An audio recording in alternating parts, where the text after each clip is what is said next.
फिर उसने कहा, किसी मनुष्य के 2 पुत्र थे। उनमें से छुटके ने पिता से कहा कि हे पिता, संपत्ति में से जो भाग मेरा हो वह मुझे दे दीजिए। उसने उनको अपनी संपत्ति बांट दी। और बहुत दिन ना बीते थे कि छुटका पुत्र सब कुछ इकट्ठा करके दूर देश को चला गया और वहां कुकर्म में अपनी संपत्ति उड़ा दी। जब वह सब कुछ खर्च कर चुका तो उस देश में बड़ा अकाल पड़ा और वह कंगाल हो गया। और वह उस देश के निवासियों में से एक के यहाँ जा पड़ा। उसने उसे अपने खेतों में सूअर चराने के लिए भेजा और वह चाहता था कि उन फालियों से जिन्हें सूअर खाते थे अपना पेट भरे, और उसे कोई कुछ नहीं देता था। जब वह अपने आपे में आया तब कहने लगा कि मेरे पिता के कितने ही मजदूरों को भोजन से अधिक रोटी मिलती है और मैं यहाँ भूखा मर रहा हूँ। मैं अब उठकर अपने पिता के पास जाऊँगा और उससे कहूँगा कि पिताजी, मैंने स्वर्ग के विरोध में और तेरी दृष्टि में पाप किया है। अब इस योग्य नहीं रहा कि तेरा पुत्र कहलाऊं। मुझे अपने एक मजदूर की नई रख ले। तब वह उठकर अपने पिता के पास चला। वह अभी दूर ही था कि उसके पिता ने उसे देखकर तरस खाया और दौड़कर उसे गले लगाया और बहुत चूमा। पुत्र ने उससे कहा, पिताजी, मैंने स्वर्ग के विरोध में और तेरी दृष्टि में पाप किया है और अब इस योग्य नहीं रहा कि तेरा पुत्र कहलाऊं।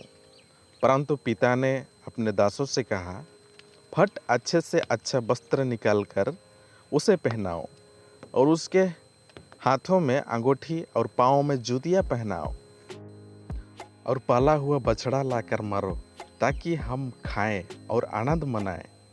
क्योंकि मेरा यह पुत्र मर गया था, फिर जी गया है, खो गया था, अब मिल गया है। और वे आनंद करने लगे। परंतु उसका जेठ पुत्र खेत में था और जब वह आते हुए घर के निकट पहुंचा तो उसने गाने बजाने और नाचने का शब्द सुना। और उसने एक दास को बुलाकर पूछा, यह क्या हो रहा है? उसने उससे कहा, तेरा भाई आया है और तेरे पिता ने पाला हुआ बछड़ा कटवाया है, इसलिए कि उसे भला चंगा पाया है। यह सुनकर वह क्रोध से भर गया और भीतर जाना ना चाहा। परंतु उसका पिता बाहर आकर उससे मनाने लगा। उसने पिता को उत्तर दिया कि देख, मैं इतने वर्ष से तेरी सेवा कर रहा हूँ और कभी भी तेरी आज्ञा नहीं टाली, तो भी तूने मुझे कभी एक बकरी का बच्चा भी ना दिया कि मैं अपने मित्रों के साथ आनंद करता। परंतु जब तेरा यह पुत्र, जिसने तेरी संपत्ति वेश्याओं में उड़ा दी है, आया तो उसके लिए तूने पाला हुआ बछड़ा कटवाया। उसने उससे कहा, पुत्र, तू सर्वदा मेरे साथ है और जो कुछ मेरा है वह सब तेरा ही है। परंतु अब आनंद करना और मगन होना चाहिए, क्योंकि यह तेरा भाई मर गया था, फिर जी गया है, खो गया था, अब मिल गया है।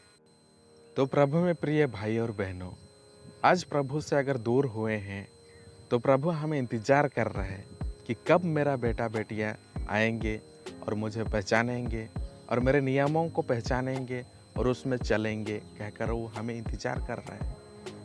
अगर किसी प्रकार की बुराइयों के रास्ते पे चल रहे हैं तो उससे हम दूर होकर प्रभु के पास आएँ और उसके नियमों पर चलें और अच्छे जीवन व्यतीत करें। आई होप आप अच्छे नियमों में चलते होंगे और ऐसे ही चलते रहें और प्रभु को अपनाते रहें, प्रभु के मार्ग में चलते रहें, उसके कदमों पर कदमों चलते रहें और इसके नियमों को भी पालन करते रहें। तो आज के लिए इतना ही, फिर मिलेंगे, तब तक के लिए नमस्कार।